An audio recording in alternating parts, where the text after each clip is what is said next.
In general, the states of multiple identical particles can be quite complicated. There are, however, some important states that turn out to be quite simple. Two examples are, first, filled bands in semiconductors or any crystalline solid, and second, multiple photons in the same mode of the electromagnetic field.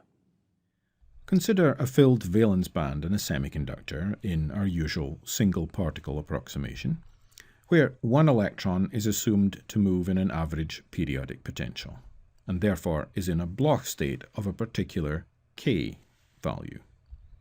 The possible Bloch states of a single electron of a given spin correspond to all the different possible k values in the band, of which there are Nc if there are Nc unit cells in the crystal. There's the same number of possible k values as there are unit cells in the crystal.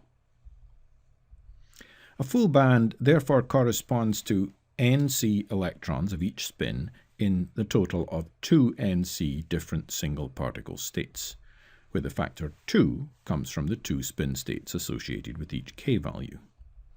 There is only one such state, made from these single particle states, that obeys the antisymmetry with respect to exchange, which is the Slater determinant of all of the single particle states in the band. That's the state of a filled semiconductor band. Photons in a given mode are certainly identical. Photons are very simple identical bosons. Photons don't have any excited states of any kind. There is therefore no meaning to the idea of identical photons in a given mode having more than one state to choose from.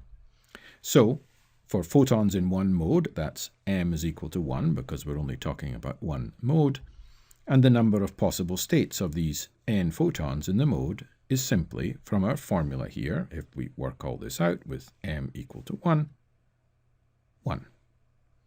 So there's only one possible state of n photons in one mode.